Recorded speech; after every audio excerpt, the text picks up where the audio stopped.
आपका बम बम भोले पेज पे स्वागत है।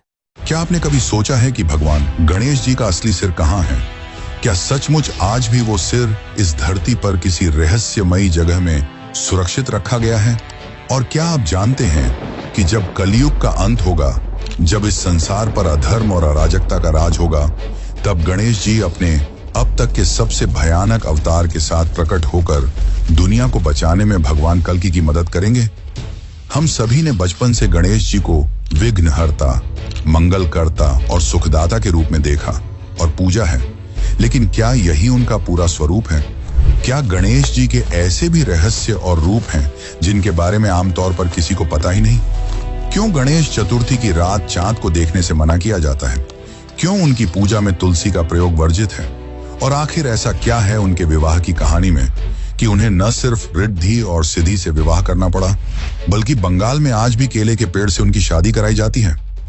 आपने गणेश जी को मोदक खाते हुए, मुस्कुराते हुए और चूहे पर सवार भोले भाले देवता के रूप में देखा है, लेकिन क्या आपने उनके उन भयानक रूपों के बारे में सुना है जिनसे असुर कांपते थे? क्या आपको पता है कि गणेश जी ने एक बार ऐसे दैत्य को निगल लिया था जिसकी आंखों और मुंह से अग्नि की ज्वालाएं निकलती थीं? उसे निगलने के बाद गणेश जी के साथ जो हुआ, उसे सुनकर आप भी चौंक जाएंगे। और क्या आप ये भी जानते हैं कि गणेश जी का सीधा संबंध आपके शरीर की सबसे रहस्यमयी शक्ति कुंडलिनी शक्ति से है? और सबसे बड़ा सवाल, क्या गणेश जी का ऐसा भी एक तांत्रिक स्वरूप है जिसके बारे में सिर्फ कुछ ही लोग जानते हैं? एक ऐसा रूप जिसे देखकर शायद आप गणेश जी को पहले जैसा भोला भाला ना मान पाएं। दोस्तों, गणेश जी सिर्फ एक देवता नहीं, बल्कि ऐसे रहस्य हैं जो आपके होश उड़ा देंगे। उनकी कथाएं सिर्फ बच्चों की कहानियां नहीं, बल्कि ब्रह्मांड और मानव जीवन के गहरे रहस्यों से जुड़ी हुई हैं। और आज इस डॉक्यूमेंट्री में हम उन अनसुनी कहानियों और छिपे हुए रहस्यों से पर्दा उठाने वाले हैं जो आपको झकझोर कर रख देंगे। तो जुड़ जाइए हमारे साथ, क्योंकि आने वाले कुछ मिनटों में हम आपको गणेश जी ऐसे दिखाएंगे जैसे आपने उन्हें कभी नहीं देखा। हम आपको बताएंगे उन रूपों और अनसुनी कथाओं के बारे में जो आपको हैरान कर देगी। तो चलिए चलते इस अद्भुत और रहस्यमयी यात्रा पर। लेकिन उससे पहले, अगर आपको ये वीडियो अच्छी लग रही है तो कमेंट में गणपति बप्पा मोरया जरूर लिखें।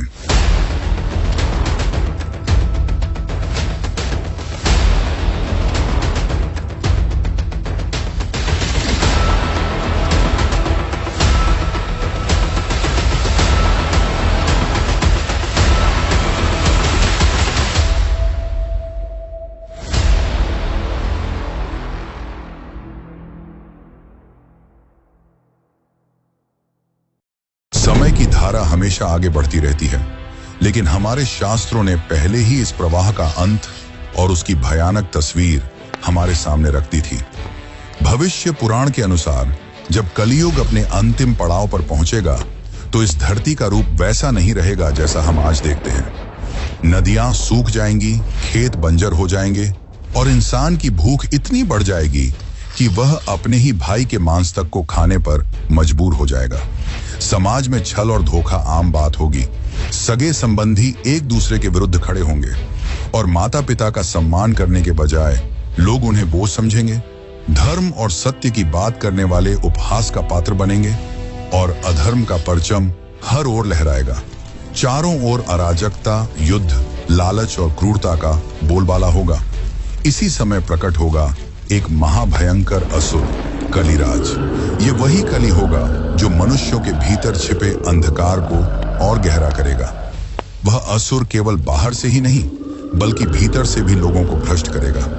उसके प्रभाव से इंसान अपनी ही आत्मा को भूल जाएगा।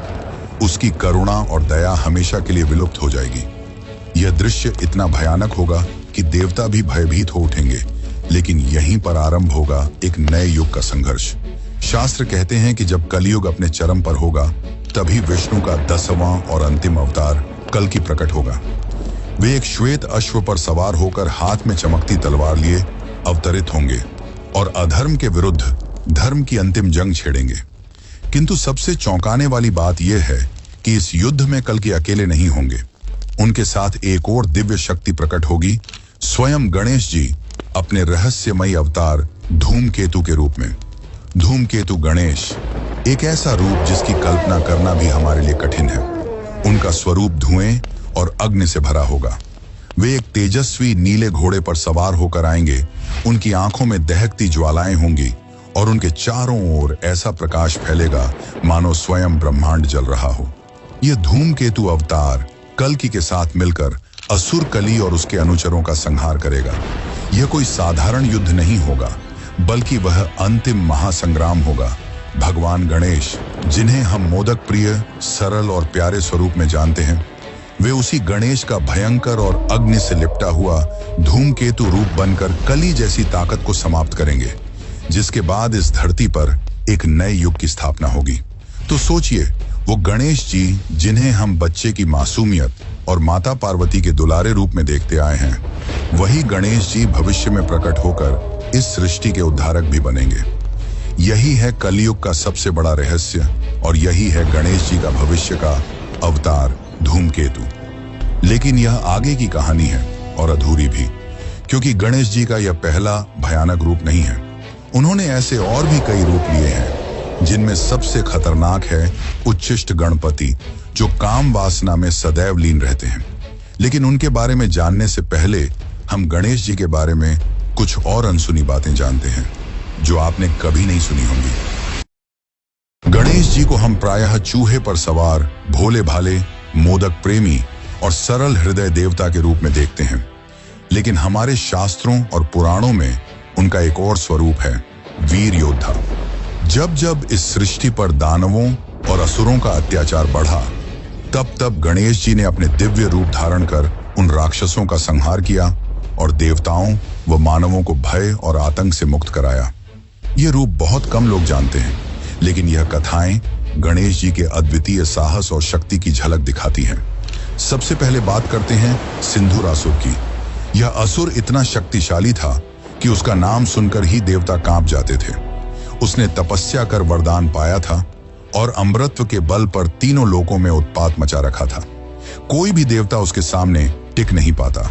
अंततः सभी देवता भगवान गणेश के शरण में पहुंचे। गणेश जी ने उस समय मोरेश्वर रूप धारण किया, 6 हाथों वाले मोर पर सवार। उन्होंने सिंधुरासुर के साथ भीषण युद्ध किया और उसके उदर को फाड़कर उसमें छिपा अमृत बाहर निकाल दिया। जब अमृत नष्ट हुआ, तब जाकर सिंधुरासुर का आतंक समाप्त हुआ। यह वही कथा है जिसके बाद महाराष्ट्र में मोरेश्वर मंदिर की स्थापना की गई। इसके बाद आता है मत्सरासुर, मत्सर यानी ईर्ष्या, और यह असुर उसी भाव का प्रतीक था। वह देवताओं से इतना ईर्ष्यालु था कि पूरी सृष्टि पर शासन करना चाहता था। तपस्या कर उसने वरदान पाया और फिर अहंकार में चूर होकर तीनों लोकों पर अधिकार जमाने निकला। देवता भयभीत होकर गणेश जी की शरण में पहुंचे। तब गणेश जी ने वक्रतुंड अवतार धारण किया, विशाल स्वरूप, हाथों में अस्त्र शस्त्र। उन्होंने मत्सरासुर और उसके दोनों पुत्रों का वध कर दिया और संसार को ईर्ष्या और घमंड के बोझ से मुक्त कराया। यह कथा हमें यह भी सिखाती है कि ईर्ष्या चाहे असुर की हो या इंसान की, उसका अंत विनाश ही होता है। लेकिन इन सब में सबसे अद्भुत कथा है अनलासुर की। यह असुर इतना भयानक था कि उसकी आंखों और मुंह से ज्वालामुखी जैसी आग निकलती थी। उसके सामने कोई भी जीव टिक नहीं पाता, क्योंकि जो भी उसके पास आता वह उसकी अग्नि से भस्म हो जाता। देवता भयभीत होकर गणेश जी को पुकारते हैं। तब गणेश जी ने अपनी शक्ति से एक विराट रूप धारण किया, इतना विशाल कि उनका स्वरूप आकाश को छूने लगा। उन्होंने अनलासुर को युद्ध के लिए ललकारा। भीषण युद्ध के बाद जब कोई उपाय नहीं बचा, तो गणेश जी ने अपने दिव्य शरीर से अनलासुर को पूरा निगल लिया। लेकिन जैसे ही उन्होंने उस अग्नि से भरे असुर को निगला, वैसे ही गणेश जी का पेट भीतर से जलने लगा। अग्नि की लपटें उनके शरीर में फैल गईं और वे असह्य वेदना में कराह उठे। ये देखकर देवता घबरा गए। तब सभी देवताओं ने उन्हें शीतलता पहुंचाने के लिए उन्हें दूर्वा घास अर्पित की। जैसे ही गणेश जी ने दूर्वा घास ग्रहण किया, उनकी पीड़ा समाप्त हो गई और तभी से गणेश जी को दूर्वा चढ़ाने की परंपरा शुरू हुई। अगर आप सोच रहे हैं कि यह केवल एक पौराणिक कथा है, तो आपको जानकर आश्चर्य होगा कि आधुनिक विज्ञान भी दूर्वा घास के महत्व को मानता है। आयुर्वेद और आधुनिक चिकित्सा दोनों में दूर्वा को औषधीय पौधा माना गया है। इसमें अल्कलॉइड्स और बायोएक्टिव कंपाउंड्स पाए जाते हैं, जो पेट की जलन, एसिडिटी, अल्सर्स और डाइजेशन की समस्याओं को कम करने में मदद करते हैं। आज भी मेडिकल रिसर्च यह कहती है कि दूर्वा में एंटी इन्फ्लेमेटरी और कूलिंग प्रॉपर्टीज होती हैं। यानी हजारों साल पहले की कथा जिसमें दूर्वा ने गणेश जी को राहत दी थी, वह केवल आस्था ही नहीं बल्कि एक गहरा वैज्ञानिक सत्य भी छुपाए हुए हैं। इस तरह इन 3 कथाओं से यह स्पष्ट होता है कि गणेश जी केवल विघ्नहर्ता ही नहीं बल्कि एक अदम्य योद्धा भी हैं। लेकिन क्या आपने कभी जाना है इस अदम्य योद्धा का जन्म कैसे हुआ और क्यों उन्हें एक दंत कहा जाता है? आखिर इसकी असली सच्चाई क्या है? और सबसे बड़ी बात, क्या आज भी गणेश जी का असली सिर धरती पर ही कहीं मौजूद है? तो चलिए अब इन रहस्यों को भी जानते हैं। हिमालय की बर्फीली चोटियों पर बसा कैलाश पर्वत, शांत वातावरण, चारों ओर बर्फ से ढकी चोटियां और बीच में माता पार्वती अपने महल में स्नान की तैयारी कर रही थी। लेकिन इस शांति के बीच उनके मन में एक चिंता थी। जब जब भगवान शिव गहन तपस्या या ब्रह्मांडीय यात्राओं पर चले जाते थे, तब महल की रक्षा कौन करेगा? कौन होगा ऐसा जो बिना डरे किसी को भी रोक सके? यही सोचकर उन्होंने अपने शरीर पर लगाए हल्दी और चंदन के उपटन को इकट्ठा किया और उससे एक सुंदर बालक की मूर्ति गढ़ी। जब यह मूर्ति तैयार हुई तो माता ने अपने प्राणों की शक्ति उसमें फूंक दी और वह एक जीवित बालक बन गया। माता पार्वती ने स्नेहपूर्वक उसे गले लगाया और कहा, तुम मेरे पुत्र हो, मेरा रक्षक हो, तुम्हारा नाम है गणेश। कुछ समय बाद जब माता पार्वती स्नान करने जा रही थीं, तो उन्होंने अपने पुत्र से कहा, जब तक मैं भीतर हूं कोई भी इस महल में प्रवेश न कर पाए। गणेश ने सिर झुकाकर वचन दिया और द्वार पर पहरेदारी करने खड़े हो गए। उसी समय भगवान शिव लौट रहे थे। वे सीधे महल के भीतर जाना चाहते थे, लेकिन दरवाजे पर एक अजनबी बालक खड़ा था जिसने उनका रास्ता रोक दिया। शिव ने आदेश दिया, मुझे भीतर जाने दो। लेकिन गणेश अडिग खड़े रहे। मेरी माता ने मना किया है, जब तक वे स्वयं न कहें कोई अंदर नहीं जा सकता। शिव जी ने कहा, किसका इतना साहस कि मुझे रोक सके? धीरे धीरे क्रोध शिव की आंखों में उतर आया। उन्होंने अपने गणों को आदेश दिया कि इस बालक को हटाओ, पर गणेश अकेले उन सब पर भारी पड़ गए। अंततः शिव का धैर्य टूट गया। उनके तीसरे नेत्र से अग्नि झलकने लगी और उन्होंने अपने त्रिशूल का प्रहार किया। एक ही वार में गणेश का सिर धड़ से अलग होकर भूमि पर गिर पड़ा। जब माता पार्वती बाहर आईं, तो अपने प्रिय पुत्र का निर्जीव शरीर देख वो विलाप करने लगी। उनके आंसुओं से पूरा कैलाश हिल उठा, दिशाएं कांप उठी। पार्वती के क्रोध का रूप भयानक था। उन्होंने चेतावनी दी कि यदि उनके पुत्र को पुनर्जीवित न किया गया तो वे पूरी सृष्टि का संहार कर देंगी। उनके इस शब्द से ब्रह्मांड में भय का माहौल फैल गया। देवता, ऋषि सब भयभीत हो गए और ब्रह्मा, विष्णु व अन्य देवताओं ने शिव से उपाय खोजने का आग्रह किया। शिव ने अपने गणों को उत्तर दिशा की ओर भेजा और कहा, जो सबसे पहले मिले उसका सिर लेकर आओ। गण जब लौटे तो उनके हाथों में एक हाथी का सिर था। शिव ने उस हाथी का मस्तक गणेश के धड़ पर स्थापित किया और उसमें प्राण फूंक दिए। गणेश जी पुनः जीवित हो उठे, लेकिन अब वे गजानन यानी कि हाथी के मुख वाले देवता कहलाए। लेकिन यह कथा यहीं समाप्त नहीं होती। शास्त्रों में एक रहस्य और छिपा है। कुछ मान्यताओं के अनुसार गणेश जी का असली सिर नष्ट नहीं हुआ था। भगवान शिव ने उसे सुरक्षित स्थान पर रखा था और वह स्थान है उत्तराखंड की पाताल भुवनेश्वर गुफा। कहते हैं इस गुफा में आज भी एक रहस्यमयी शक्ति विद्यमान है और वहां रखे उस सिर की रक्षा स्वयं भगवान शिव करते हैं। वैसे क्या आपको पता है कि गणेश जी को एक दंत क्यों कहा जाता है? आखिर कैसे उनका एक दांत टूट गया? इसे लेकर हमारे शास्त्रों में 2 रोचक कथाएं मिलती हैं, तो चलिए उन्हें जानते हैं। गणेश जी को हम एक दंत कहते हैं, यानी जिनका केवल एक ही दांत है। लेकिन क्या कभी आपने सोचा है कि उनके दूसरे दांत का क्या हुआ? क्यों टूटा और कैसे टूटा? यह कोई साधारण घटना नहीं थी, बल्कि इसके पीछे छिपी हैं 2 अद्भुत कथाएं। पहली कथा के अनुसार एक बार भगवान परशुराम, जो स्वयं भगवान विष्णु के 6ठे अवतार माने जाते हैं, कैलाश पर्वत पर भगवान शिव से मिलने पहुंचे। उस समय शिव ध्यान में लीन थे और उनके महल के द्वार पर पहरेदारी कर रहे थे स्वयं गणेश जी। जब परशुराम ने भीतर जाने की इच्छा जताई तो गणेश जी ने उन्हें रोक दिया। वे बोले, मेरे पिता अभी ध्यान में हैं, किसी को भी उनसे मिलने की अनुमति नहीं है। यह सुनकर परशुराम का क्रोध उमड़ पड़ा और उन्होंने अपने फरसे परशु को उठा लिया। यह वही फरसा था जो उन्हें स्वयं भगवान शिव से वरदान में मिला था। परशुराम ने उस फरसे से उन पर वार किया।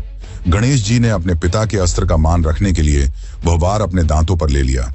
वार इतना प्रचंड था कि उनका एक दांत टूटकर गिर पड़ा। इस घटना के बाद से ही वे एक दंत कहलाने लगे। लेकिन टूटा हुआ दांत केवल युद्ध की निशानी नहीं बल्कि ज्ञान का प्रतीक भी है। यही हमें बताती है दूसरी कथा, महाभारत लेखन की। महर्षि वेद व्यास जब महाभारत की रचना कर रहे थे तो उन्हें एक ऐसे लेखक की आवश्यकता थी जो निरंतर बिना रुके लिख सके। इसके लिए उन्होंने गणेश जी का स्मरण किया। गणेश जी सहमत हुए, लेकिन गणेश जी ने एक शर्त रखी कि वे बिना रुके कथा लिखेंगे। कथा लेखन प्रारंभ हुआ। व्यास बोलते गए, गणेश लिखते गए। उनकी कलम मोर के पंख से बनी थी और लगातार लिखने की वजह से वह बार बार टूट रही थी, जिससे परेशान होकर गणेश जी ने अपना एक दांत तोड़ लिया और उसी को ही कलम बना लिया और उसी से उन्होंने संपूर्ण महाभारत लिख डाली। वह ग्रंथ जिसे पंचम वेद कहा जाता है और जो लाखों श्लोकों में संपूर्ण मानवता का दर्पण है। वैसे क्या आपको पता है कि गणेश जी ने आजीवन ब्रह्मचर्य रहने का निश्चय किया था, लेकिन फिर ऐसा क्या हुआ कि उन्हें रिद्धि और सिद्धि से विवाह करना पड़ा? तो चलिए जानते हैं इस रहस्य को। लेकिन उससे पहले अगर आपको वीडियो अच्छी लग रही है तो इसे एक लाइक जरूर करें। कहा जाता है कि एक बार गणेश जी गंगा तट पर गहन तपस्या में लीन थे। उसी समय वहां से तुलसी देवी गुजरी। जब उनकी नजर गणेश जी के तेजस्वी और मनोहर रूप पर पड़ी तो वे उन पर मोहित हो गईं और उन्होंने गणेश जी के सामने विवाह का प्रस्ताव रख दिया। तब गणेश जी ने शांत स्वर में उत्तर दिया, मैं एक ब्रह्मचारी हूं। मेरा जीवन तप और साधना के लिए समर्पित है। विवाह का बंधन मेरे लिए नहीं।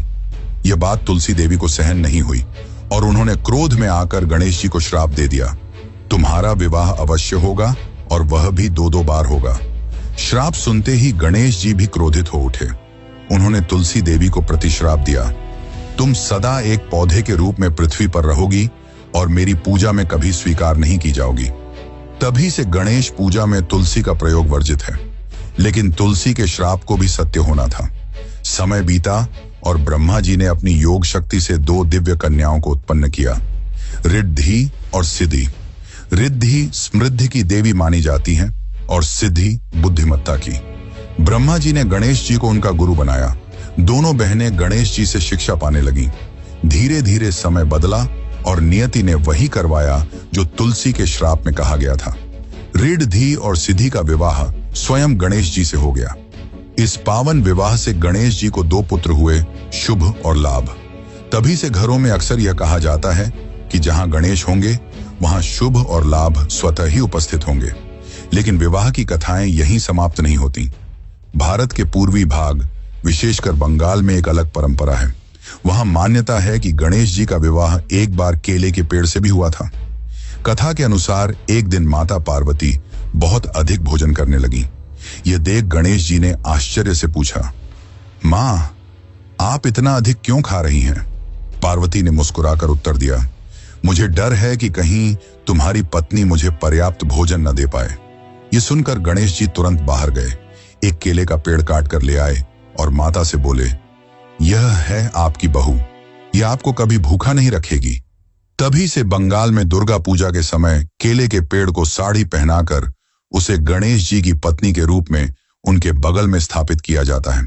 लेकिन क्या आपने कभी सोचा है कि गणेश जी को विघ्नहर्ता और विघ्नकर्ता क्यों कहा जाता है और क्यों सबसे पहली पूजा गणेश जी की ही की जाती है? तो चलिए अब जानते हैं इसके पीछे की असली सच्चाई। गणेश जी को हम विघ्नहर्ता कहते हैं, हर बाधा को दूर करने वाले। यही कारण है कि जब भी कोई नया काम शुरू होता है, कोई शुभ अवसर आता है या कोई पूजा अर्चना होती है तो सबसे पहले उनका आह्वान किया जाता है। शास्त्रों में स्पष्ट लिखा है कि बिना गणेश वंदना के कोई भी कार्य सफल नहीं होता। लेकिन इसके पीछे सिर्फ परंपरा नहीं बल्कि एक गहरा रहस्य छिपा है। एक बार की बात है, सभी देवता यह विवाद करने लगे कि कौन सबसे श्रेष्ठ है और किसकी पूजा सबसे पहले की जानी चाहिए। इस विवाद का निपटारा करने के लिए एक प्रतियोगिता रखी गई। जो सबसे पहले पूरी पृथ्वी का चक्कर लगाकर वापस आएगा वही प्रथम पूज्य कहलाएगा। कार्तिकेय अपने तेज वाहन मोर पर सवार होकर तुरंत निकल पड़े, लेकिन गणेश जी, जिनका वाहन एक साधारण चूहा था, वे मुस्कुराए और माता पिता शिव पार्वती की परिक्रमा कर बोले, मेरे लिए आप ही संसार हैं। उनकी बुद्धिमानी और भक्ति देखकर देवताओं ने स्वीकार किया कि गणेश जी ही प्रथम पूज्य हैं। तभी से हर पूजा की शुरुआत उन्हीं के नाम से होती है। पर गणेश जी का स्वरूप केवल विघ्नहर्ता तक सीमित नहीं है, वे उतने ही विघ्नकर्ता भी हैं। जब हम धर्म और सद्गुणों की राह पर होते हैं तो वे हमारे सारे अवरोध मिटा देते हैं और हमारी यात्रा सरल बना देते हैं। लेकिन जब हम गलत राह पर चलते हैं, जब हमारे कदम पाप, छल या अन्याय की ओर बढ़ने लगते हैं, तब वही गणेश हमारे मार्ग में विघ्न खड़े कर देते हैं। वे रुकावटें जिन्हें हम अक्सर बदकिस्मती समझ बैठते हैं, दरअसल उनके संकेत होते हैं कि हम गलत रास्ते पर हैं। सोचिए, अगर हमें कभी कोई कठिनाई ही न मिले, अगर हर राह इतनी आसान हो कि हम चाहे जैसे भी जिएं, तो शायद हम गलतियों से कभी न रुकें। गणेश जी का विघ्नकर्ता रूप हमें रुकने पर मजबूर करता है, सोचने का अवसर देता है और सही दिशा की ओर मोड़ देता है। यही कारण है कि उनकी पूजा सबसे पहले होती है, क्योंकि वे ही तय करते हैं कि आगे बढ़ने वाला मार्ग शुभ है या अशुभ। तो मित्रों, जब अगली बार आपके जीवन में अचानक कोई रुकावट आए, तो उसे सिर्फ बदकिस्मती मत समझना। हो सकता है वो गणेश जी का आशीर्वाद हो, जो आपको गलत दिशा से हटाकर सही राह दिखा रहा हो। यही गणेश जी का असली वरदान है। वे हमारे विघ्न भी हैं और हमारे उद्धारक भी। लेकिन क्या आपको पता है कि गणेश जी ने एक ऐसा रूप भी लिया था जो सदा काम वासना और स्त्री संबंध में लीन रहते थे? लेकिन आखिर ऐसा क्यों? गणेश जी को हम सब ने हमेशा विघ्नहर्ता, बुद्धि और समृद्धि के देवता के रूप में जाना है। लेकिन क्या आप जानते हैं कि गणेश जी का एक ऐसा रूप भी है जिसे देखकर कई लोग चौंक जाते हैं? वह रूप है उच्छिष्ट गणपति।